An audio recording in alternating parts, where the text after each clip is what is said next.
오늘은 동아시아인들이 전통적으로 가지고 있던 물질에 관한 생각에 대해 말씀드리고자 합니다.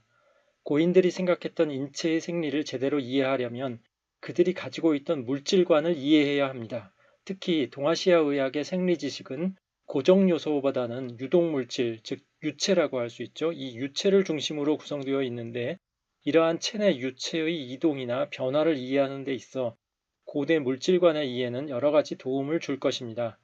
또한 오늘의 강좌를 통해 물질의 각종 상태와 관련된 몇 가지 중요한 그 한자들의 개념에 대한 소개도 이루어질 것입니다. 이에 대한 이해 역시 동아시아 고문원을 대할 때 많은 도움이 되리라 생각합니다. 여러분은 물체와 물질의 개념이 어떻게 다른지 잘 알고 계실 겁니다. 예를 들어 질그릇이란 물체는 흙이란 물질로 이루어져 있습니다. 얼음 조각품은 물로 이루어져 있고 토기는 흙으로 이루어져 있으며 석상은 돌로 이루어져 있습니다. 여기서 물과 흙과 돌은 특정의 물체를 구성하는 재료라 할 수 있는데 이러한 재료, 즉 물체를 구성하는 재료를 통틀어 말할 때 우리는 이를 물질이란 말로 지칭합니다. 이처럼 개별 사물을 구성하는 재료를 통칭하는 단어로서의 물질에 해당하는 말은 어느 문화권이든 존재합니다. 그리스어에도, Usia. 아랍어에도, مادة. 타밀어에도 Vishayam. 물질, 즉 만물을 구성하는 재료를 지칭하는 단어가 존재하는 것이죠. 그렇다면 고대 중국에도 이처럼 물질 개념을 나타내는 단어가 존재했을까요? 당연히 존재했을 겁니다. 그렇지 않다면 이상한 거죠. 문자 기록을 기준으로 볼 때 고대 한어에서 앞서 설명한 물질 개념을 표현할 때 사용한 글자로는 질자나 제자 또는 문맥에 따라 채자와 같은 글자가 있어서 이들이 물질을 나타내는 말로 쓰였다고 할 수 있습니다. 그러나 이러한 글자들은 추상성의 정도가 낮아서 재료, 소재 정도의 뜻, 그러니까 영어로 말하자면 material에 가깝고 철학수로 수준의 추상성, 보편성을 가진 오늘날의 물질 개념, 즉 matter에 해당하는 말로 쓰인 글자는 따로 있었습니다. 그에 대한 답을 말하기에 앞서 고대인들의 추상적 사유의 발전 과정에서 나타난 한 가지 산물에 대해 언급하고자 합니다. 고대 그리스 문명에서도 그리고 고대 인디아 문명, 고대 중국 문명 모두 그 문명이 꽃피던 시절엔 만물을 구성하는 재료 가운데 어떤 것이 가장 본원적인가 하는 물음이 이어졌습니다. 예를 들어 물과 공기가 식물의 몸을 이루는 물질로 바뀔 수 있고 식물의 생이 닿으면 다시 물과 공기로 되돌아간다는 것을 누군가 관찰했다고 합시다. 그들은 물과 공기가 나무란 소재를 만들어내는 본래의 물질, 본원적 물질이라 생각할 수 있었을 것입니다. 이런 생각이 확장되면 만물의 기원은 어떤 물질일까 하는 생각에 도달하게 됩니다. 잘 알다시피 고대 그리스 철학에는 이러한 생각이 원질, 즉 아르케에 대한 탐구로 나타납니다. 기원 물질에 대한 답은 때때로 그것은 물이다라는 답으로, 때때로는 그것은 흙이다라는 답으로, 때때로 그것은 공기라는 답으로 이런 여러 가지 물질이라는 답으로 제시되게 되었습니다. 물질의 본래 형태에 대한 고대 사상가들의 생각을 몇 가지 유형별로 묶어보면 첫째 기체기원설이 있고요. 둘째로는 액체기원설이 있습니다. 그리고 셋째로는 고체기원설이 있습니다. 이와 같이 세 가지 정도로 분류해 볼 수 있습니다. 그리고 복수의 물질을 제시한 주장도 찾아볼 수가 있죠. 이 가운데 고체기원설은 고대 그리스에서 원자론으로 발전하게 됩니다. 복수원소설의 대표적인 형태로는 물과 불과 흙, 공기를 원질로 인정한 4대 원소가 되는 거죠. 이것으로 인정한 고대 그리스나 고대 인디아의 사원소설, 불교에서 4대설이라고 하는 거죠. 이것을 들 수 있습니다. 동아시아의 고대 사회에서도 이러한 유형 중 일부를 확인할 수 있는데요. 서양의 탈레스가 물을 만물의 근본이라 말했던 것과 비슷하게 고대 중국에서도 물을 만물의 시원으로 본 예가 있습니다. 1993년에 중국 호북성의 형문시라는 곳의 곽점촌이란 마을에서 전국시대의 초나라 문헌 여러 종류가 발굴되었습니다. 이 가운데 이 문헌을 정리했던 정리자들에 의해 태일생수라고 이름이 붙여진 문헌이 있는데요. 이 글을 보면 물을 만물의 근본으로 생각했던 저자의 생각을 충분히 살펴볼 수가 있습니다. 여기서 태일이라는 것은 직역하면 큰 하나라는 뜻인데 모든 물질로 분화될 수 있는 가능성이 잠재된 최초의 존재, 이 정도로 풀어볼 수 있을 것입니다. 훗날의 태극과 비슷한 말이지만 다소 인격적 존재의 느낌이 남아 있습니다. 그 원문을 보겠습니다. 태일이 물을 낳으면 물은 다시 태일을 돕는 가달의 하늘을 이루고 하늘은 다시 태일을 돕는 가달의 땅을 이루며 하늘과 땅은 태일이 만들어낸 것이다. 그러므로 태일은 물 가운데 함장된 채 사시에 맞춰 작용을 행하여 한 주기를 마치면 다시 시작하면서 만물의 어머니 역할을 하며 줄어들고 채워짐을 반복하면서 만물의 시줄 역할을 한다.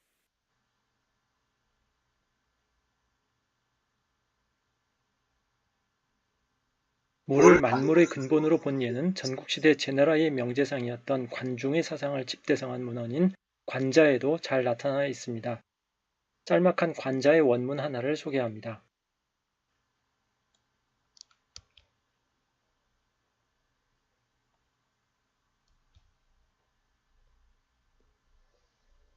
물이란 무엇인가? 만물의 뿌리이자 원천이다. 그러므로 물은 모든 변화의 가능성을 다 갖춘 재료다라고 한 것이다.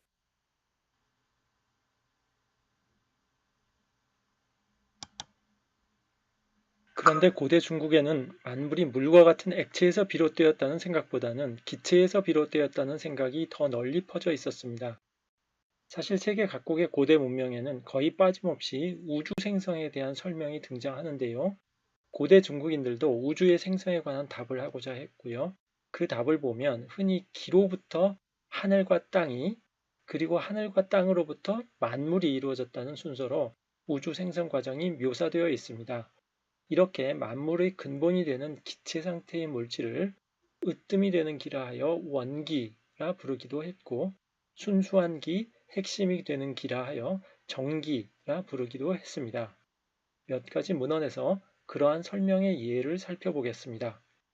천지는 원기로부터 생성되었으며 만물은 천지로부터 생성되었다. 천지는 원기가 만들어낸 것이며 만물의 조상이다.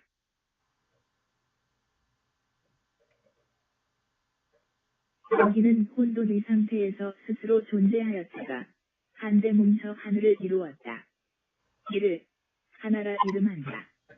이것이 나뉘어 땅을 이루었으니 이를 둘이라 이름한다. 이에 따라 위쪽의 하늘과 아래쪽의 땅이 이루어졌고 산과 양이 서로 합쳐져 사람을 낳았다. 이를 셋이라 이름한다. 이처럼 기체 상태의 물질에서 우주가 생성되었다는 생각은 고대 중국 우주 생성론의 주된 흐름으로 자리 잡았습니다. 그들의 말을 들어보면 기체로부터 고체와 액체가 분화되고 기체는 주로 위에, 액체와 고체는 주로 아래에 모여 각각 하늘과 땅을 이루었다는 생각이 있었음을 엿볼 수 있습니다. 여러 문헌에서 반복적으로 그러한 생각이 나타납니다. 착한 기는 땅을 낳았고 맑은 기는 하늘을 낳았다. 맑고 가까운 것은 위로 올라가 하늘이 되었고 착하고 무거운 것은 아래로 내려가 땅이 되었다. 맑은 양의 요소는 하늘이 되었고 착한 음의 요소는 땅이 되었다. 이에 경계가 있게 되어 맑고 양적인 것은 부상하고 유동하여 하늘이 되었고 무겁고 착한 것은 정지하고 응집하여 땅이 되었다. 훗날 여기서 설명한 기, 천지, 만물에 이르는 3단계 우주 생성론에 대해서 변형이 종종 이루어졌는데요. 우주의 시초를 지칭하는 말을 자꾸 새로 만들어서 기의 앞에 갖다 붙인 것에 불과합니다. 예를 들어서 그러한 말로서 태소라든가 태시라든가 하는 말이 만들어졌는데요. 이것이 기가 존재하기 전의 상태라고 말했던 것이죠. 하지만 이런 설명은 그야말로 억지로 새로운 것을 만들어낸 예에 지나지 않습니다. 중국 역사에도 원래는 최초의 통치자로 우임금을 꼽았다고 합니다. 하지만 훗날 새로운 전설이 이에 덧붙여지면서 순임금, 요임금, 그리고 복희, 신농, 황제 등이 포함된 사망오제의 설이 나타나게 되었다고 합니다. 지금 전해지는 중국 우주기원설의 다양한 형태도 결국은 이와 같은 후대의 확장 과정을 거친 것이라 생각됩니다. 결국 기본적 형태는 기, 천지, 만물에 이르는 3단계 생성론이라 할 수 있을 겁니다.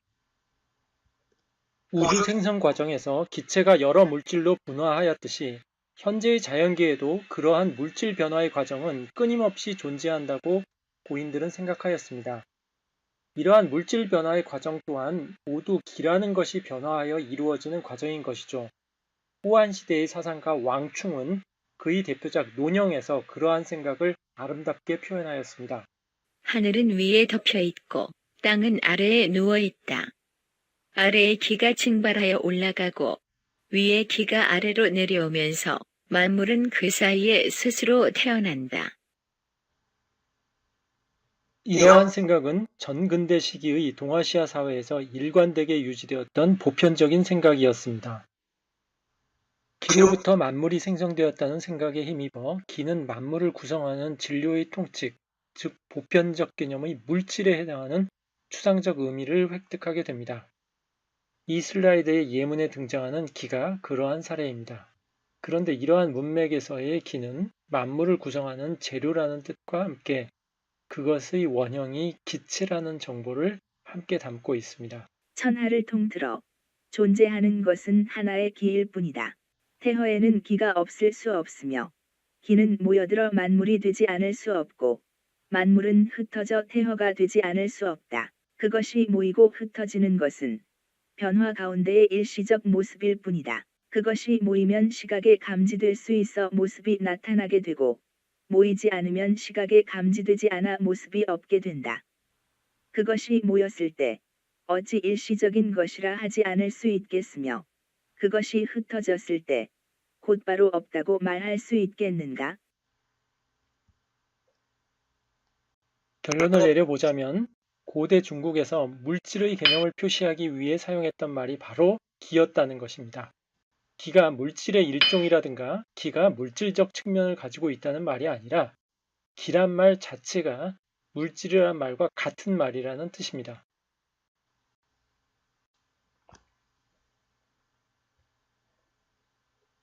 오늘날 기에 대해 알려진 바를 보면 많은 오해가 존재한다는 것을 알 수 있습니다. 예를 들면 다음과 같은 것들이죠. 기는 정신을 집중해야 꺼내 쓸 수 있어요. 온몸에 기를 모아 발사하면 접촉하지 않고도 대상을 변형시킬 수 있고 심지어는 사람을 날아가게 할 수도 있답니다. 또한 일상생활에서 사람 사이에 느끼는 정서의 교감 같은 것도 기에 의한 것이죠. 이것은 완전히 비물질적인 것이에요. 이 강의를 듣는 여러분은 부디 이런 오해에서 벗어나시길 바랍니다. 다시 한번 말씀드리지만 고인들이 생각했던 기란 것은 방금 예로 들었던 그런 개념이 아니었고 어디까지나 만물을 구성하는 재료의 통칭, 즉 물질에 해당하는 개념이었습니다. 본 강좌의 후속 강의에서 여러 차례 나오겠지만 이러한 기의 의미는 의서에서도 확인할 수 있습니다. 한대에 집성된 의서인 황제내경에서 그 예를 살펴보겠습니다. 참고로 말씀드리자면 황제내경에 등장하는 기란 글자 가운데 가장 많은 사례는 위기라고 하는 혈액과 상대를 이루는 체내 기체를 지칭하고 있고요. 그 밖에 공기나 숨, 즉 호흡을 지칭하는 예도 있고 냄새를 말하는 경우도 있습니다. 단순히 소재, 진료라는 뜻으로 사용되는 예는 오히려 많지 않지만 이제 소개할 예문에 등장하는 기는 바로 그에 해당하는 사례입니다. 황제가 말하였다.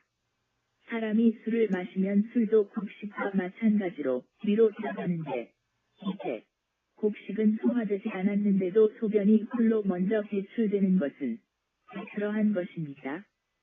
기백이 답하였다. 술이란 것은 곡식을 숙성시킨 액체입니다. 그 기가 세차면서도 맑음으로 곡식보다 늦게 섭취되어도 곡식보다 일찍 그 액체가 배출되는 것입니다. 또한 액체를 포함한 체내 유동성분 전체를 통틀어 기라할 때도 있고, 유동성분을 포함해서 인체의 구성요소 전체를 아울러서 기라할 때도 있습니다. 이 경우가 2번 강좌에서 설명한 보편적 진료 개념으로서의 기에 가까운 이해라 할 수 있습니다. 예를 들어 황제내경 영추의 결기편에서는 다음과 같은 표현이 등장합니다. 황제가 말하였다. 제가 듣기로 사람에게는 성과 기와 진과 백과 설과 맥이 있다고 하였는데 제 생각에 이들은 모두 하나의 기일 뿐이라 여겨집니다. 하지만 지금까지 말씀드린 대로 기가 물질의 개념을 나타내는 말로 사용되기는 하였지만 구체적인 용례에 있어서는 오늘날 우리가 생각하는 물질이 갖는 모습과 기의 용례가 부합하지 않을 때가 있습니다. 이는 기의 개념과 현대의 물질 개념이 완전히 같지는 않다는 것을 보여주는데요. 이것은 더 정확히 말하자면 과거 서구인들과 동아시아인들이 서로 다른 물질관을 가지고 있었기 때문입니다. 즉, 기와 물질의 미묘한 개념 차이를 연구하는 것은 바로 고대 유럽인과 고대 동아시아인들의 물질관의 차이를 밝히는 일이기도 합니다. 이어지는 강의에서는 그 차이가 무엇인지 설명하도록 하겠습니다. 이번 강의에서는 서구와 동아시아의 물질관의 차이를 요약적으로 제시하기 위해 중국의 장대년 교수와 장린문 교수라는 분이 있는데요. 이분들의 설명을 소개할까 합니다. 특히 장린문 교수는 기라는 저서를 통해 기와 물질 사이에 어떤 공통점이 있고 어떤 차이점이 있는지 잘 밝혀두었습니다. 이번 강의에서는 우선 그것을 소개하려 합니다. 장린문 교수의 저서 기는 우리나라에서 기의 철학이란 이름으로 번역 출간되어 있습니다. 관심 있는 학생 여러분은 직접 구하셔서 읽어보시기 바랍니다. 서구에서나 동아시아에서나 물질은 공간을 점유하는 존재로 간주되었습니다. 공간을 점유하는 성질을 철학에서는 연장성, 이스텐시티라고 합니다. 기는 때로 우리가 가지고 있는 물질 개념과 상당히 다른 의미를 그 문맥상 보여줌에도 불구하고 공간을 점유한다는 성질, 이것을 가지고 있다는 점에서는 오늘날의 물질 개념과 다를 바가 없습니다. 따라서 기도 그것이 존재하는 위치를 특정할 수 있고요. 그것이 차지하는 길이, 면적, 부피를 논할 수 있으며 그것이 이동할 때의 속도에 대해서도 말할 수 있습니다. 다만 기라는 말이 개별 진료의 통칭이라는 추상적 의미를 획득하기 이전에 이미 어떤 경지, 상태 이런 것을 나타내는 말로도 사용됐습니다. 예를 들어서 맹자에 나오는 호연지기 같은 말이 그러한 예입니다. 이 경우의 기에 대해서는 이 강좌에서는 따로 설명하지는 않도록 하겠습니다. 자, 그러면 기와 물질이 다른 점은 무엇일까요? 다음의 세 가지를 지적할 수 있습니다. 첫째, 기는 운동성을 자체로 가지고 있어서 운동 상태를 바꿀 수 있는 반면 물질은 외력이 작용하지 않는 한 자신의 운동 상태를 바꾸지 않는 특성, 즉 여러분들이 잘 알고 있는 관성이라고 하는 것을 가지고 있습니다.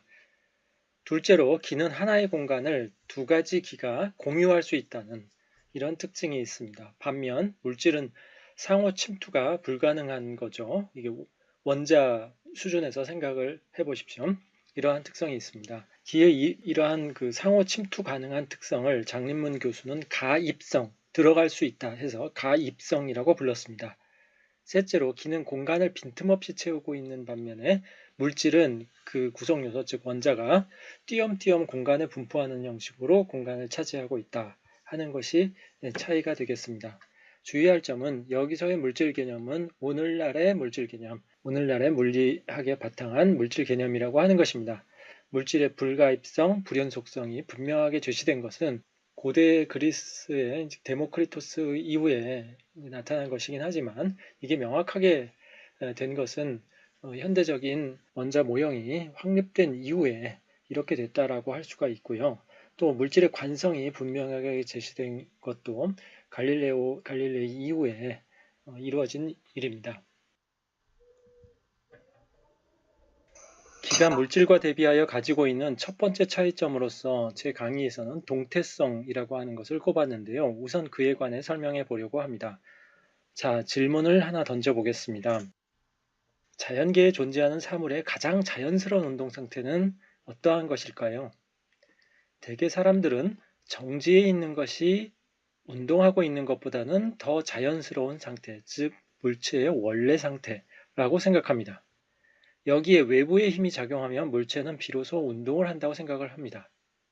개념적 추상화를 거치지 않은 물리적이고 구상적인 자연관을 가지고 있던 사람들, 다시 말해서 좀 어렵게 말하자면 소위 소박한 유물주의적 관점이라고 하는데요. 이런 관점을 가지고 있던 사람들은 대개 그와 같은 생각을 가지고 있었습니다. 즉 정지 상태가 본질적 상태라고 보았던 거죠. 오늘날에는 외력이 작용하지 않을 경우 정지해 있는 물체는 정지한 채로 있고 등속 직선 운동을 하는 물체는 계속 등속 직선 운동을 한다는 것을 알고 있습니다. 정지 상태와 등속 직선 운동 상태는 관찰자의 운동 상태에 의해서만 구분 가능하므로 두 종류의 상태 사이에 본질적이고 내재적인 그런 차이가 있는 것은 아닙니다. 지금의 물리학이 밝혀낸 거죠. 그런데 동아시아 사회에서는 물리 개념의 추상화 단계를 거치면서 물질의 본래 상태가 운동하고 있는 상태라는 생각이 우세하게 되었습니다. 즉 물질은 본질적으로 유동 가능하지만 이것이 어떤 외적 조건에 의해서 일시적으로 정지된 모습을 보이곤 한다 하는 생각이 주된 생각으로 바뀌게 된 것이죠. 그러한 동아시아의 시각에서는 물체가 스스로 운동 상태를 바꾸는 것, 즉 비관성 운동을 하는 것도 충분히 가능한 것이었습니다. 사실 이런 비관성 운동이 가능하다는 말은 오늘날의 사람들에게는 아주 이상하게 들릴 수 있습니다. 여러분들도 그럴 거예요. 근데 여러분들이 쉽게 관찰할 수 있는 자연계의 몇 가지 모습들을 한번 떠올려 보십시오. 여기에 보이는 대로 쉴 새 없이 타오르는 불꽃, 시도 때도 없이 불어오는 바람과 끊임없이 뭉치고 흩어지며 이동하는 구름, 또 퐁퐁 솟구쳐 나오는 샘물. 우리는 이러한 현상이 일어나는 기전, 즉 메커니즘을 알고 있기 때문에 이것이 정확히 근대 역학의 원리에 따른 운동, 즉 관성 운동을 기반으로 하고 있는 그런 변화임을 알고 있지만 고인들에게는 그러한 내재적 기전에 대한 설명이 주어지지 않았을 뿐만 아니라 모든 물질이 기체에서 비롯되었다는 기체기원의 자연관을 그들은 가지고 있었기 때문에 이처럼 물질이 운동하고 있는 모습이 그것의 자연적 성질을 잘 드러내는 것으로 생각하기 쉬웠던 것입니다.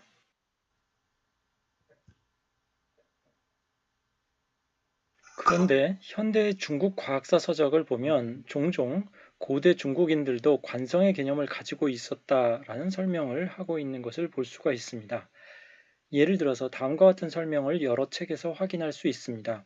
전국시대 초기에 이루어진 책인 고공기는 최초로 관성현상에 대해 기술하였다. 이 책은 저자가 마차를 몰았던 경험을 묘사할 때 다음과 같이 적었다. 말을 다그쳐 힘을 더 쓰게 하다가 말에 힘이 고갈된다 할지라도 수레는 거기서 약간 더 나아갈 수 있다. 이 인용문의 저자는 이러한 설명이 그들의 관성관념을 보여주는 예라고 말합니다. 하지만 이는 고인들이 현대과학의 갖가지 개념들을 일찍부터 가지고 있었음을 찾아내고자 했던 왜곡된 과학사 연구의 산물일 뿐입니다.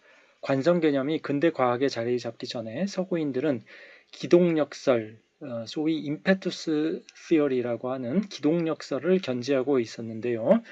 이는 운동이 개시된 물체의 초기 운동 형식을 그대로 유지하려는 힘이 일정 시간 동안 발휘된다 하는 생각이었습니다. 기동력설에 따르면 수평으로 발사된 물체는 처음 일정 기간 동안 수평으로만 이동합니다.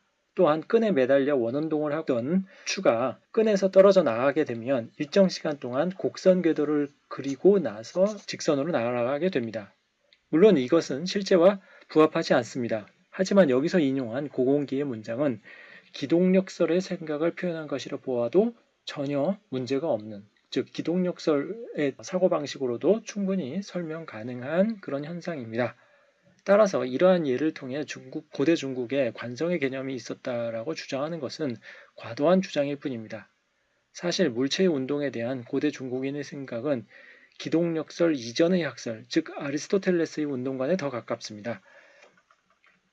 여기서 한 가지 언급하고 넘어가지 않을 수 없는 것은 현대에 이루어진 동아시아 전통과학 지식의 재구성 과정에 수없이 반복되었던 고질적인 악습인 맞는 것만 골라내기라는 연구 방식입니다.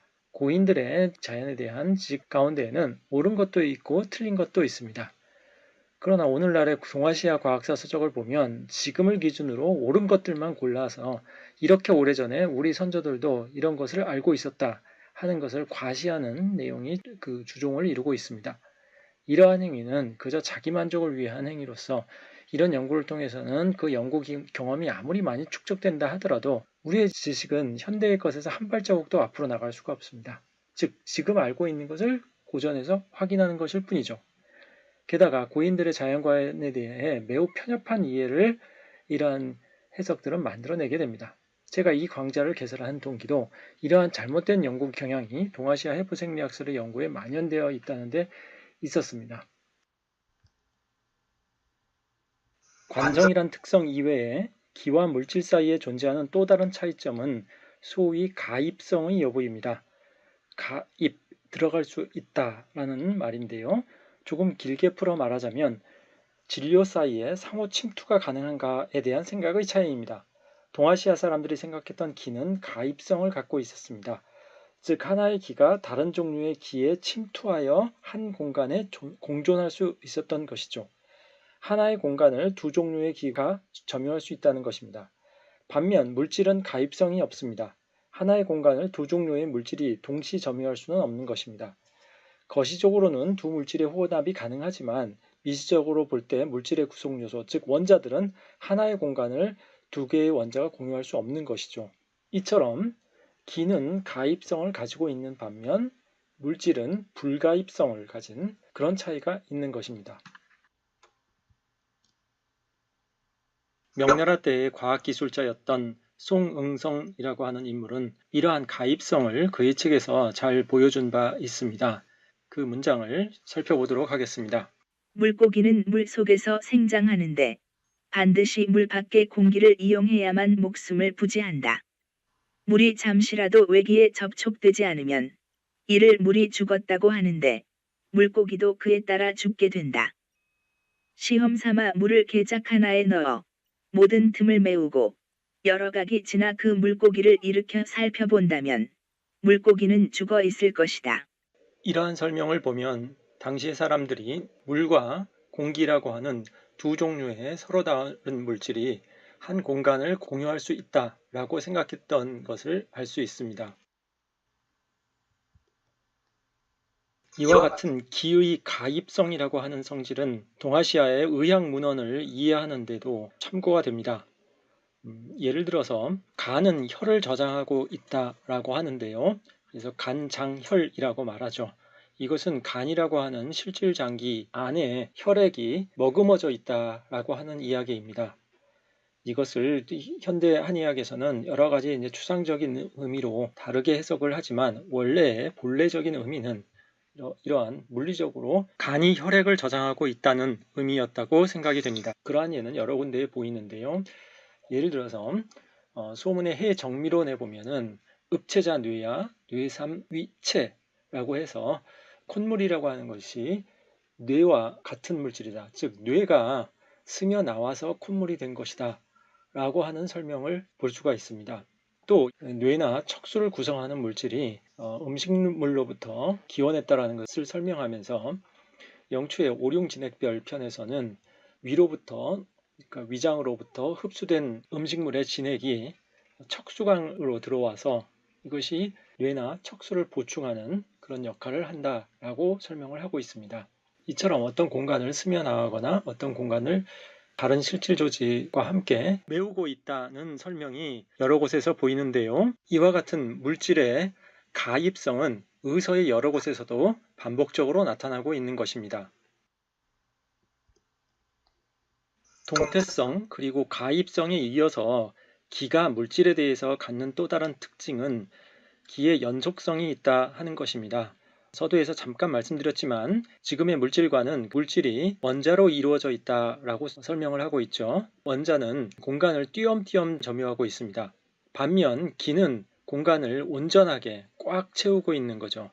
즉 연속성을 가지고 있는 것입니다. 이 점이 기와 물질이 다른 세 번째 특성이라고 하겠습니다.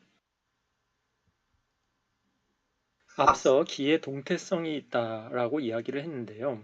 여기서 한 가지 생각해 볼 것은 옛사람들이 대상의 변화에 대해서 그 변화의 원인이 대상 자체에 내재되어 있다라는 생각을 했다는 것을 주목할 필요가 있습니다. 우리는 물질과 에너지가 명확히 다르다는 것을 잘 알고 있습니다. 그리고 정신현상들도 뇌의 어떤 기전에 의해서 발현된다라는 것을 알고 있습니다. 그러나 옛사람들은 그러한 여러 가지 변화의 원인을 그 물질 자체의 특성, 그 구성 진료 자체의 특성으로 생각을 했습니다. 그래서 기라고 하는 것이 그 스스로 변화의 동력을 가지고 있어서 스스로 움직일 수 있고 또 그것이 정신현상을 발현할 수 있다라고 생각을 했던 것입니다. 새가 날고 물고기가 도약하는 것, 소가 밭을 갈고 말이 질주하는 것, 사람의 손발이 움직이는 것 등등 무엇이 움직이든 기의 소행이 아닌 것 있겠는가? 이 점을 생각해 본다면 기의 본질은 보이지 않는 것이면서도 그 실체가 있고 아무런 힘이 없는 듯하지만 힘을 갖추고 있는 것임을 알 수 있다. 모든 존재는 다 상이며 모든 상은 다 기다. 기의 본성은 본래 비어 있으면서도 신묘한 것으로 사람의 정신과 성품은 기의 본래부터 있던 것이다. 방금 말씀드렸듯이 동아시아 사회에서 고인들은 정신현상 역시 기라는 진료에 내재된 어떤 속성의 발현이라고 보았습니다. 사실 철학사에서 정신현상을 만들어내는 실체가 무엇인가 하는 문제는 상당히 중요한 주제였습니다. 어떤 사람은 몸을 구성하는 물질이 정신현상 역시 일으킨다고 보았고 어떤 사람은 마음이 실제하는 것일 뿐 우리가 감각으로 느끼는 대상들은 모두 마음에 의해 만들어지는 것으로 보았으며 어떤 사람은 물질과 전혀 다른 정신이란 실체가 육체와 상호작용한다고 보기도 했습니다. 지금 마지막에 말씀드린 생각이 바로 데카르트의 심신이원론인데요. 이런 생각은 근대 이후로 지금까지 큰 영향을 미치고 있죠. 하지만 동아시아에서는 정신이란 것이 물질과 대비되는 실체로까지 추상화되지 않았고 인체를 구성하는 특정 요소, 즉 신이라는 이것 역시 일종의 기라고 할 수 있는데요. 이러한 기를 통해 정신현상이 발현된다는 생각이 지배적이었습니다. 에너지에 대한 생각에서도 그랬지만 이 경우에도 동아시아인들은 대상을 구성하는 진료 자체에 그 대상이 만들어내는 여러 현상을 일으킬 수 있는 잠재적 능력이 있음을 인정하였던 것입니다. 시간이 흐름에 따라 동아시아에서도 물리 현상에 대해 보다 진전된 설명이 등장하기 시작했는데요. 충분히 예상할 수 있듯이 기를 중심으로 물리 현상을 설명하는 체계가 나타났습니다. 명대 말기의 학자인 방이지라는 분은 빛과 소리라는 물리 탐구에서 도외시할 수 없는 두 대상을 기의 특별한 형태로 보았습니다. 그는 기, 즉 기체와 형, 즉 고체 및 액체, 그리고 이에 빛과 소리를 더하여서 이 네 가지, 즉 기, 형, 성, 광을 사기, 네 가지 기미라고 명명하고 이를 기의 네 가지 형태라고 보았습니다. 기가 응집하면 고체가 되고 쌓여 있다 퍼져나가면 빛이 되며 구멍에 부딪히면 소리가 되니 이들은 모두 기이다. 하지만 응집하지도 확산하지도 충돌하지도 않은 기가 여전히 더 많이 있다. 그러므로 크게 기체, 고체, 빛, 소리를 지목하여 네 개의 기미라고 한다. 지금 말씀드렸듯이 방이지가 말한 기의 네 가지 형태, 즉 사기라고 하는 것은 기, 형, 성, 광을 말하는데요. 여기서 기라는 것은 기체를 말하는 것이고 형은 일정한 형태를 갖춘 것들, 즉 대개 고체를 말하는 것인데 액체 역시 대체로 형에 포함시켰으리라 생각됩니다.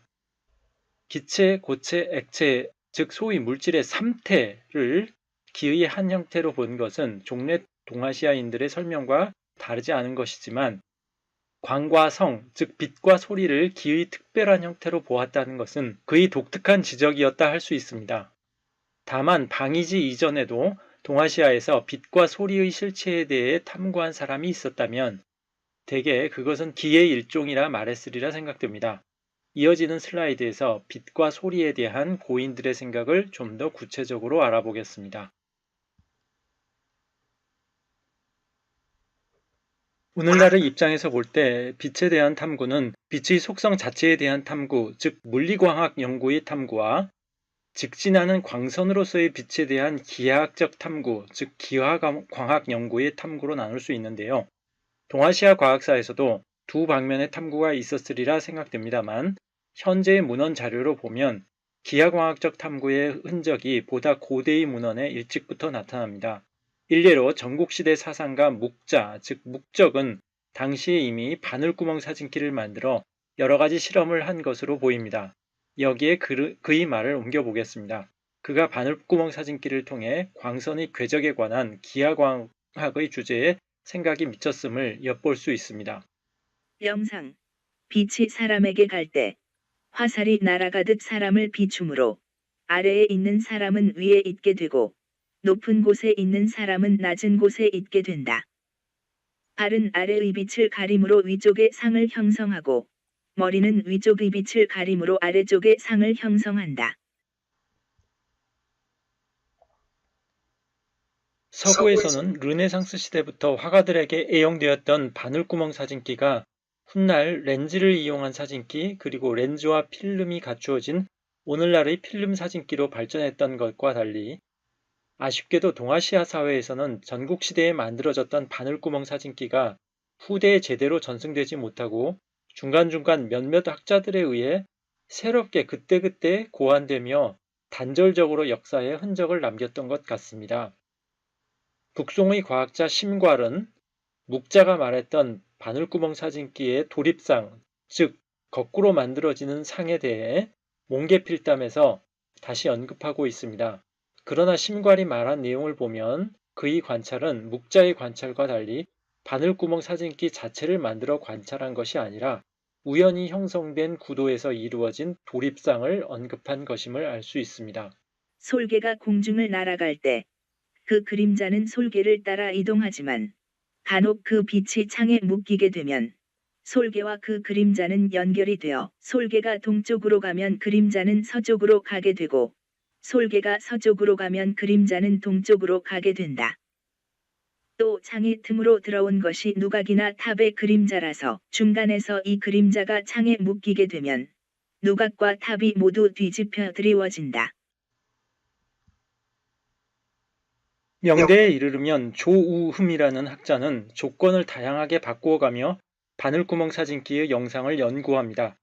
기록을 보면 그는 바늘구멍 사진기의 구멍 직경, 광원의 광량, 그리고 광원과 구멍까지의 거리와 구멍에서 투영면까지의 거리라는 4가지 인자를 여러 가지로 조절해가며 그 결과가 어떻게 바뀌는지 실험하였던 것을 알 수 있습니다. 동아시아 사회에도 바늘구멍을 이용한 광학 도구 이외에 렌즈를 이용한 여러 가지 도구들이 등장하게 됩니다. 1500년대 전반기에 그려진 남경 시가의 그림인 남도 변회 경물도에는 안경을 쓴 사람이 등장합니다. 우리나라에서는 선조 때의 대신인 김성일이 1569년 명나라에서 안경을 수입한 기록이 있습니다. 일본에서는 렌즈를 이용한 투영장치, 즉 오늘의 프로젝터에 해당하는 기구가 만들어지기도 했습니다. 또 구멍 안의 렌즈를 통해 그림을 감상하는 요지경도 18세기 후반부터 거리에서 사람의 눈길을 끌었던 것으로 보입니다. 그런데 옛사람들의 물질관과 관련해서 주목해 보아야 할 것은 이러한 기하광학적 탐구와 그 응용이 아니라 물리광학적 문제, 보다 구체적으로 말하면 빛의 본질이 무엇인가에 대한 그들의 생각입니다. 앞서 말씀드렸듯이 명나라 말기의 방이진은 빛이 기 일종이라고 보았습니다. 그는 빛을 낼 수 있는 잠재력을 가진 기가 축적되어 있다가 어떤 시점에 방출 확산되는 것이 빛이라 보았습니다. 기가 뭉치면 고체가 되고 쌓였다가 방출되면 빛이 되며 구멍에 부딪히면 소리가 되는데 이들은 모두 기이다. 명나라 때의 의학자인 장계빈의 논설에서도 빛을 기로 본 예가 나타납니다. 그의 설명을 여기에 옮깁니다. 생각건대 밝음은 빛인데 이는 불의 기다. 불의 자리는 형체인데 이는 불의 진료이다. 예를 들어 한마디의 등잔이 있으면 그 빛이 방 전체에 채워지는데 이는 기에 의한 것이고, 화로를 채운 숯은 열이 있지만 불꽃이 없는데 이는 그 재료에 의한 것이다.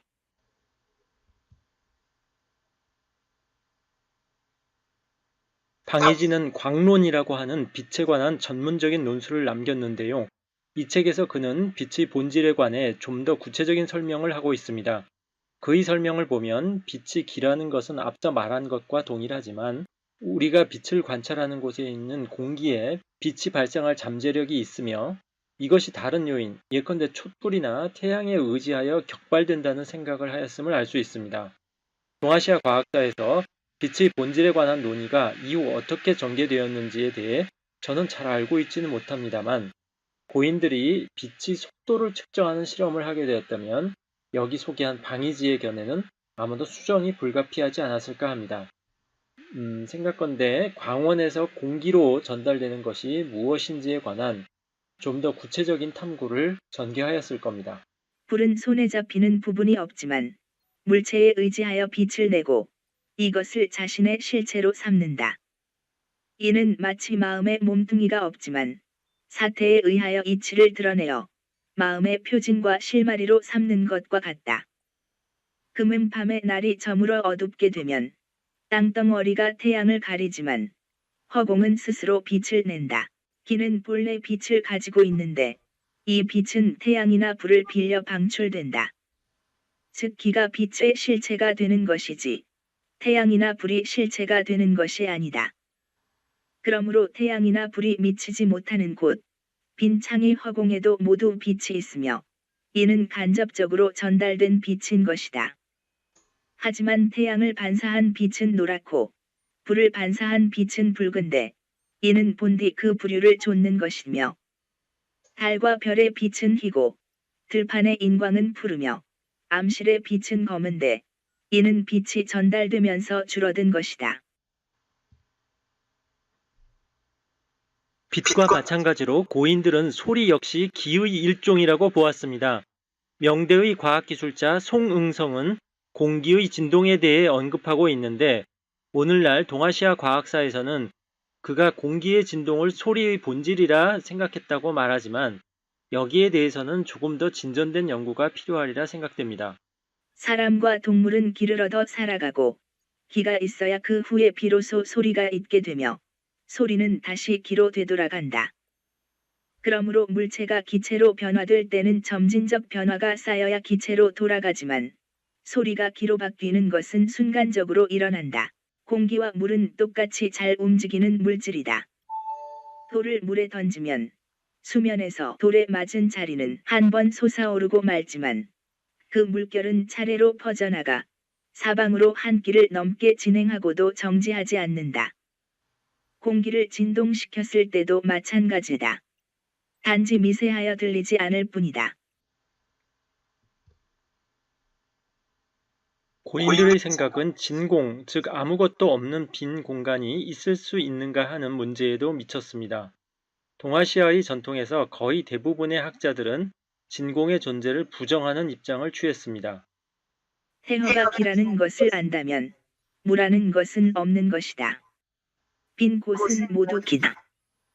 기가 모이면 형태가 생기고 형태가 생기면 사람들은 이를 유라고 하며 기가 흩어지면 형태가 없어지는데 형태가 없어지면 사람들은 이를 무라고 한다. 음양의 두 기가 태허를 채우고 있는 것 외에 다시금 어떤 것이 있지 않으며 기가 채우지 못한 빈틈도 없다. 일체의 물체는 기가 만든 것이며 빈 곳들도 모두 기가 메우고 있는 곳이다. 하지만 청대 후기의 의가 왕청임은 이와 관련하여 이전의 학자들과 꽤 다른 주장을 하고 있어 눈길을 끕니다. 그는 인체의 동맥망을 채우고 있는 기체, 즉 원기의 양이 평소의 50% 이하로 줄어들면 이 기체가 더 이상 맥관 전체를 채울 수 없어 몸의 어느 한쪽으로 몰리게 된다고 보았습니다. 그렇다면 원기가 채워지지 않은 절반의 공간이 남게 될 텐데요. 여기에 대기, 즉 체외의 공기가 채워진다고 왕청임이 생각했는지는 알 수 없으나 이런 생각이 좀 더 광범위한 대상에 확대 적용되었다면 그는 진공의 존재를 인정하게 되었을지도 모르겠습니다. 원기는 기관의 내부에 저장되어 전신에 퍼져 있고 좌우 반신이 각각 그 반씩을 가지고 있다. 만약 18의 원기에서 2할이 줄어들었다고 하면 8할이 남게 되어 반신 각각이 아직 4할씩을 보유하게 되므로 병이 들지 않는다.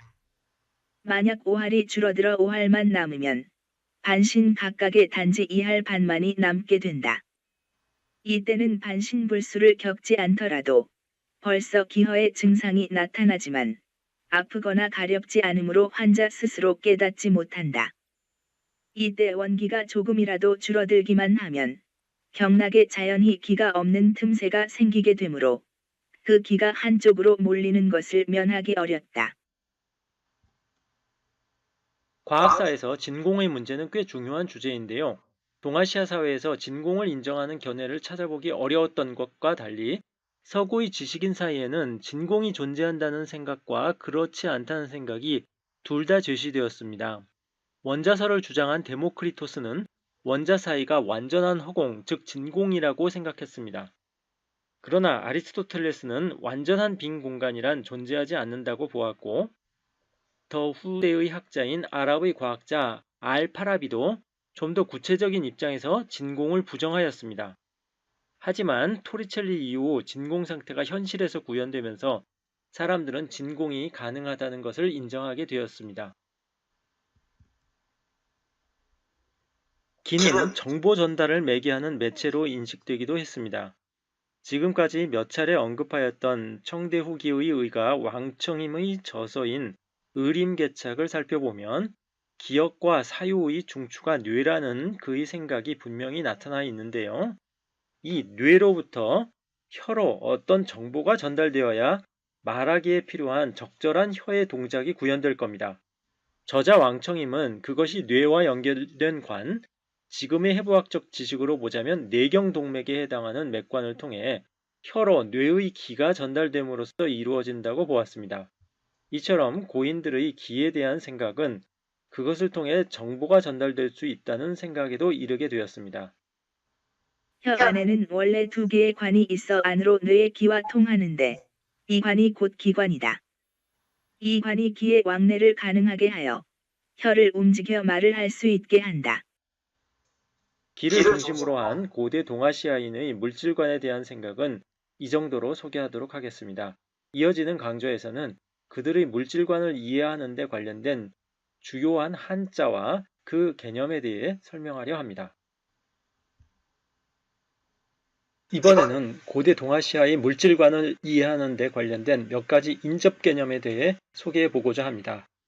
지금까지는 주로 기에 대해 설명했지만 여기서는 기와 함께 질, 그리고 기와 물, 이것이 어떻게 대비되는가 또 살펴볼 것이며 기와 그릇기자 기, 이게 또 어떻게 연관되는가 살펴보기도 할 것이고요.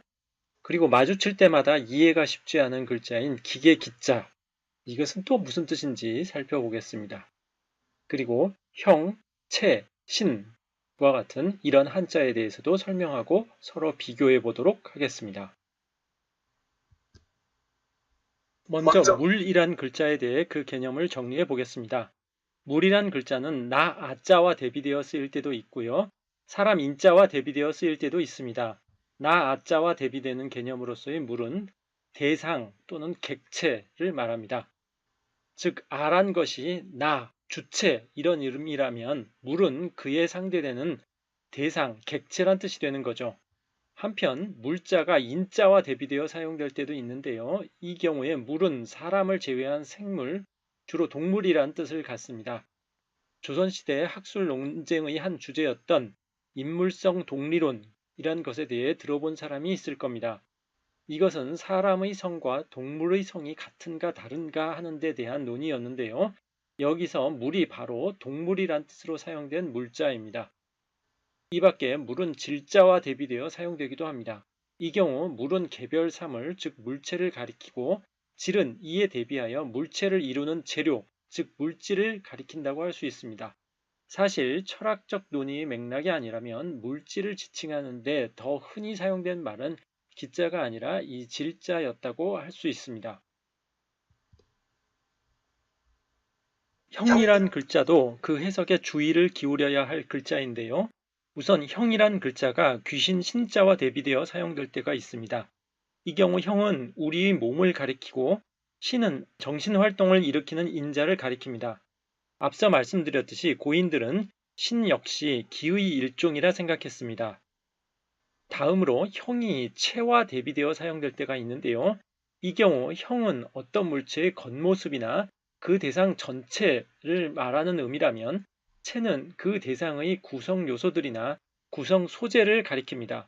경우에 따라 형과 체가 연결되어 형체란 표현으로 사용될 때도 있는데요. 이때 형과 체 각각의 의미는 두드러지지 않고 그냥 하나의 단어로서 어떤 가시적인 대상, 즉 눈에 볼 수 있는 대상을 지칭하는 말로 사용됩니다. 한편 때에 따라 형과 기가 대비될 때가 있습니다.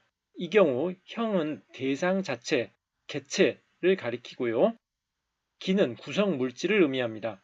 형과 체가 대비되어 사용될 때 체자 역시 대상의 구성 물질을 지칭할 수 있지만 형과 기가 대비되어 사용될 때의 기는 대체로 유체, 즉 그 대상 내부의 액체와 기체를 주된 지칭 대상으로 합니다. 형이란 말과 관련하여 한 가지 언급하고 넘어갈 표현이 있는데요. 바로 난경에 나오는 유명이 무형이란 표현입니다. 즉 이름은 있으나 형체가 없다는 표현이죠. 이 말은 삼초에 대한 설명에 등장하는데요. 삼초가 이름은 있으나 형체가 없다는 것입니다. 언뜻 들으면 마치 삼초란 것이 비물질적인 개념인 그런 존재인 것처럼 들리지만 여기서 무형, 즉 형체가 없다는 말은 경계가 분명한 고정된 대상으로서의 삼초란 장기가 존재하지 않는다는 것이지 물질적 기반을 갖지 않는 개념적 대상이란 뜻은 아닙니다. 삼초에 대해서는 본 강좌의 제4강에서 자세히 말씀드리도록 하겠습니다. 이번에는 앞 슬라이드에 말씀드렸던 체자를 중심으로 흔히 이에 비교되는 개념들을 살펴보겠습니다. 앞서 형과 체의 개념을 말씀드렸는데요. 형은 개체, 사물 자체를 말하고 체는 그 구성 요소를 말한다 하였습니다. 그런데 이 체라는 것이 보통은 어느 정도 단단한, 즉 손으로 만져볼 때 뭔가 잡히는 것들을 지칭합니다. 오른쪽 위에 보이는 비누 거품을 보면 이게 분명히 눈에 보이는 대상이긴 하지만, 즉 형이 있다 할 수 있지만 손에 잡히는 덩어리들은 없죠. 이럴 경우 고인들은 유형 무체, 즉 형체는 있지만 체, 즉 알맹이가 없다 라고 표현을 했습니다. 구성 요소를 지칭한다는 점에서 체란 말은 기나 질과 유사한 점이 있지만 기는 주로 유동 성분, 질은 주로 고체 때로 액체를 지칭하는 데 사용된 측면이 있고요.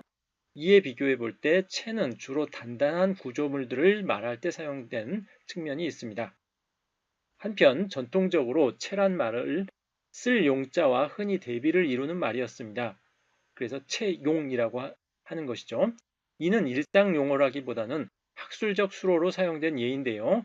이때의 체와 용을 비교해 보자면 체는 고정적 요소이고 용은 변동하는 요소를 가리키는 용법으로 사용됐기도 했고요. 체가 어떤 작용의 주체라면 용은 그 작용 자체를 말하는 의미로 사용되기도 했습니다. 본 강좌에서 질자가 몇 차례 등장했는데요. 여기서 질자의 의미를 다시 정리하고 넘어가도록 하겠습니다. 이번 강좌에서 저는 기가 물질과 같은 말이라고 했습니다. 즉 만물을 구성하는 진료의 통칭을 기라 한다고 하였습니다.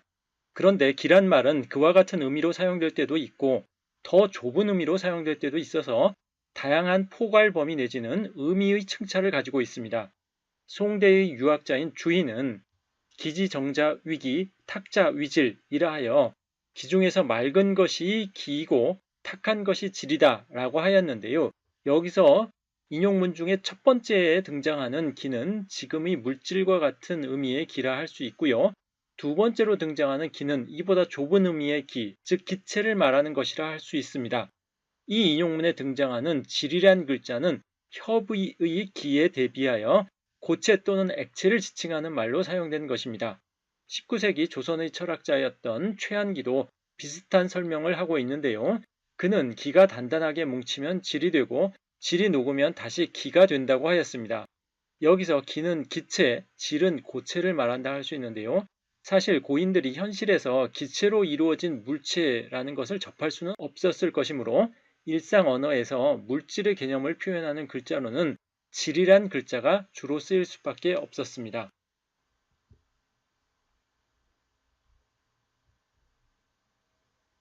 여기서 그릇 기자에 대해서도 잠시 언급하고 넘어갈까 합니다. 한문 서적에서 물체를 지칭하는 말로는 앞서 이야기한 물건 물자가 많이 쓰였지만 학술적 논의를 담은 맥락의 글에서는 물체를 지칭하는 말로 쓰인 학술적 용어가 또 하나 있는데요. 그것이 바로 그릇 기자입니다.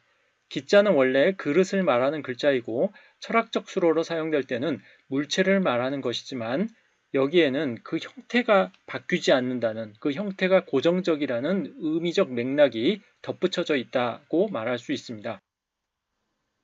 그릇 기자는 때때로 길 도자와 대비를 이루는데요. 이 경우 기는 사물 자체를 말하고 도는 사물의 행동 양식, 사물의 변화 법칙을 말한다 할 수 있습니다. 주역 개사에서는 형이상자 위지도, 형이하자 위지기라 하여 기와 도를 대비적으로 언급하였습니다. 한편 기가 상이란 글자와 대비될 때도 있는데요. 여기서 상은 그 모습이 보이는 모든 대상을, 기는 단단한 구조를 지닌 모든 물체들을 말한다 할 수 있습니다. 그런데 상이라 하면 보통은 어떤 의미를 가진 모습들 또는 의미를 해석해낼 수 있는 모습들을 말합니다.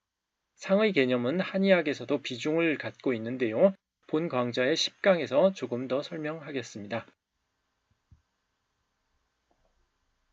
그릇 기자의 의미를 보여주는 예문으로 논어의 군자불기라는 유명한 문구가 있죠. 이것은 기자를 자동사로 사용한 예인데요. 보통은 군자의 행동이 어떤 정해진 형식 안에 고정될 수 없음을 의미하는 문장으로 이해합니다. 명말청초의 사상가 왕부지는 이 기란 말을 그의 유물적 관점을 표현하는 데 사용하기도 했고요.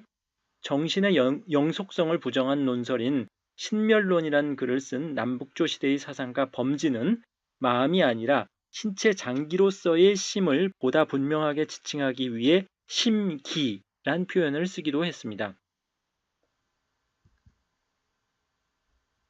이제 기자, 흔히 배틀기, 기계기자로 읽히는 기자에 대해 소개하려 합니다. 이 기자는 한문 고전에서 종종 독자를 괴롭히는 표현, 그러니까 해석하기가 꽤나 까다로운 글자로 자주 나타나는데요.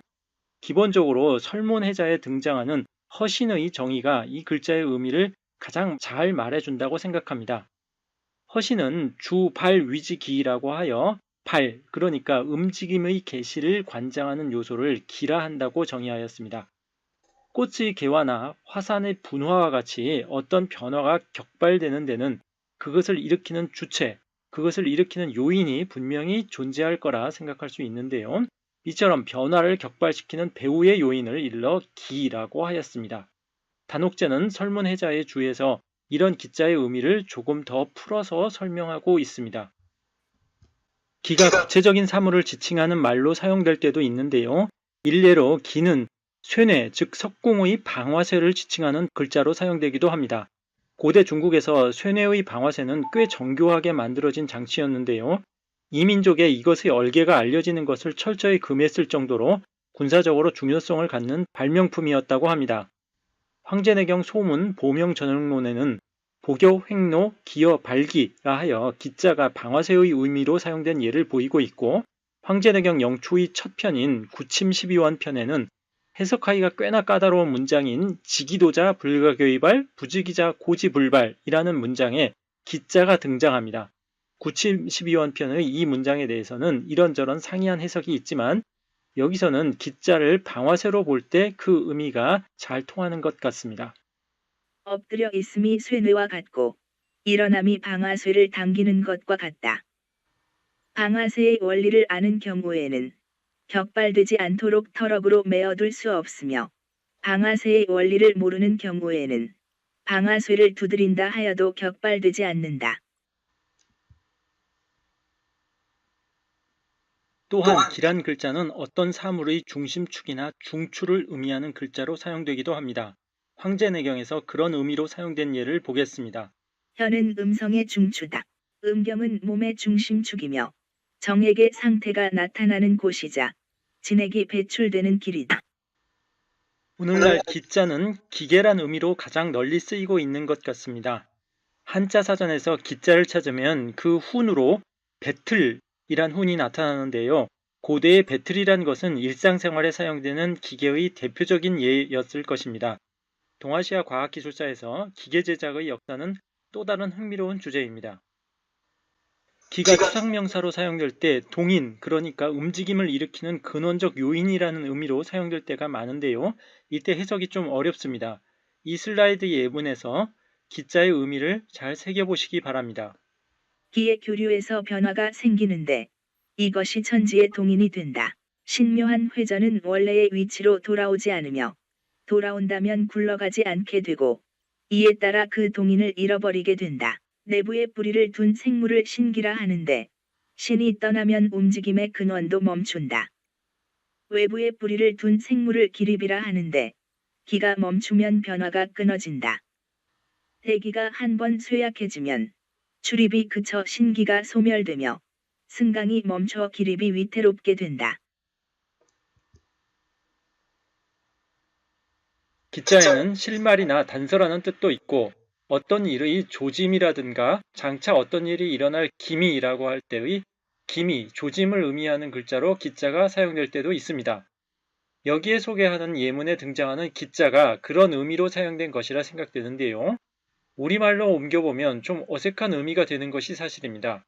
이러한 의미로 쓰인 기자를 어떻게 해석할 것인가 하는 데 대해서는 조금 더 연구가 필요하리라 봅니다. 실마리의 움직임은 그 빈 곳을 벗어나지 않는다.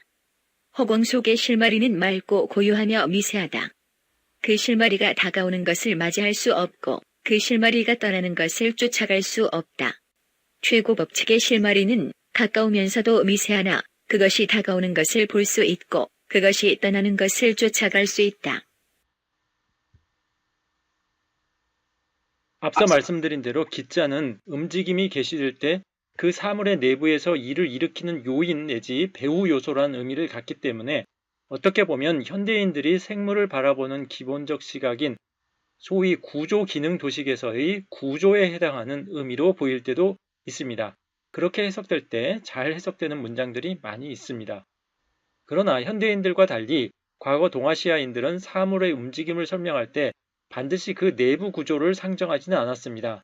따라서 기는 내부 구조를 의미할 때도 있지만 그렇지 않을 때도 있을 수 있다는 것을 기억해야 할 것입니다. 기자와 관련하여 한의학 전공자들이 한 번쯤 짚어보고 넘어가야 할 단어가 바로 병기라는 말입니다. 오늘날의 한의학 교재에서 병기라는 말은 병리기전이란 의미로 사용되는데요. 이 기전이라는 것이 몸에서 실제로 일어나는 사건의 연쇄라기보다는 현재의 증상을 설명하기 위한 한의학 이론수로의 가상적 연결 내용을 말하는 경우가 대부분입니다. 예를 들어 어떤 환자가 기침을 하고 있을 때 그 증상의 병기로서 제시된 것이 슬라이드에 적은 바와 같이 외감 유금으로부터 사속기표 폐실성강을 거쳐 해수에 이르는 과정일 수 있는데요. 여기서 유금에 감촉되는 첫 단계도 사실상 관찰이 불가능한 단계이지만 사속기표, 즉 사기가 체표를 속박하는 단계와 폐실선강의 단계, 즉 폐가 기를 퍼뜨리거나 아래로 내려보는 기능을 잃게 되는 단계, 그리고 이들 사이의 전화 과정은 더더욱 관찰이 불가능한 것입니다. 이러한 단계들을 논리적으로만 이어지도록 엮어둔 도식을 흔히 병기라고 부르고 있습니다. 이처럼 오늘날 한의학에서 사용하는 병기란 말을 이해할 때도 주의가 필요한데요. 더 지적해야 될 내용은 이 말이 사용된 초기 문헌에서는 또 다른 의미로 그 병기란 말이 사용됐다는 것입니다. 황제내경 소문의 지진대론을 보면 소위 19병기를 설명한 조문이 등장하는데요. 이곳에 등장하는 병기란 말은 병리기전이란 뜻이 아니고 병의 기미, 병인을 진단하기 위한 단서 내지 실말이란 뜻으로 쓰이고 있습니다. 앞서 기에 관한 설명에서 저는 신 역시 기의 일종이라고 했는데요. 여기서 옛사람들의 몸과 마음에 관한 생각을 조금 더 살펴보도록 하겠습니다. 본래 동아시아에서 몸과 마음에 관한 고인들의 생각은 소위 소박한 유물주의적 관점이라고 할 수 있는 것이었습니다. 우리가 사는 공간 이외에 또 다른 이질적 요소를 생각할 수 없었던 옛사람들이 존재하는 것은 모두 공간을 점유하는 것이라는 생각을 하는 것은 어찌 보면 당연한 귀결인데요. 아마도 인류의 여러 고대 문명이 이러한 물질관을 가지고 있었으리라 생각됩니다. 그러나 추상적 개념에 대한 사유가 발달되면서 차츰 사람들은 물질과 무관한 존재를 지칭하는 여러 가지 개념을 만들어내게 되었습니다. 그리고 이것은 몸과 마음의 문제를 논하는 데도 큰 영향을 미치게 됩니다. 신멸론의 저자인 남북조 시대의 범진은 몸뚱이는 정신의 바탕이고 정신은 몸뚱이의 작용이다.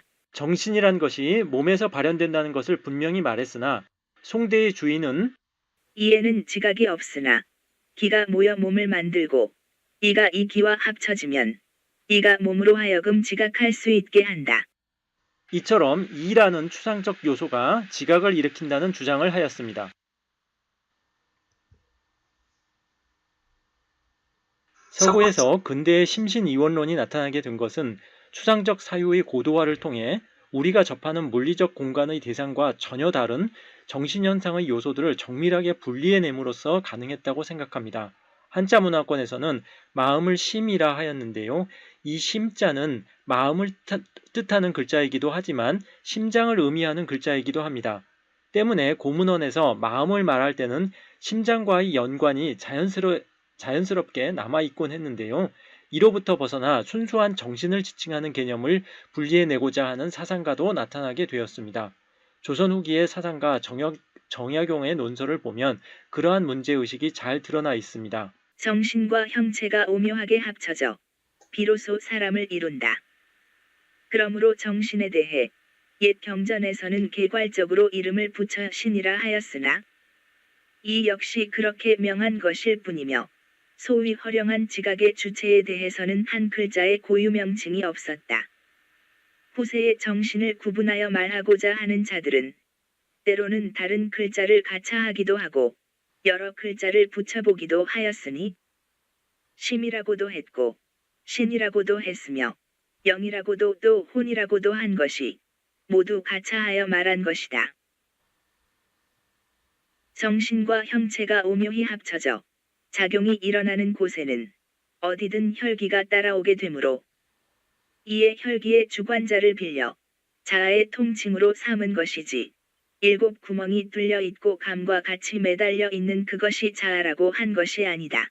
이곳에 인용한 원문에 등장하는 오내충이라고 하는 표현, 즉 나의 속 내지 내 안에 있는 것이라 말한 것이 바로 자아이자 순수한 추상적 개념으로서 마음을 지칭하고자 정약용이 꺼내었던 말이라 생각이 됩니다. 마지막으로 만물을 그 속성에 따라 몇 단계로 나누었던 전국시대의 사상가 순자의 말을 빌어 옛사람들이 생각했던 기의 의미와 생물, 무생물에 대한 생각을 정리해 보겠습니다. 순자는 물과 불은 기가 있으나 생장이 없고 초목은 생장은 하지만 지각이 없으며 금수는 지각이 있지만 의로움이 없고 사람은 기도 있고 생장도 하며 지각도 있는 데다 의로움까지 있다. 이와 같은 주장을 하였는데요. 물과 불이 기가 있다고 한 표현을 보면 그것이 물질적 바탕이 있다는 뜻일 수도 있고 아니면 운동성을 가지고 있다는 뜻일 수도 있다고 생각이 됩니다. 두 가지 모두 이번 강조에서 말씀드렸던 기의 개념에서 자연스럽게 이해할 수 있는 내용입니다. 또한 무생물과 동물이 구분되는 점은 생, 즉 생장의 여부라는 것과 동물과 식물이 구분되는 점은 지, 즉 지각의 여부라는 것, 그리고 사람을 제외한 동물이 사람과 구분되는 점은 의로움이 있느냐 없느냐 하는 것이라는 것을 알 수 있습니다.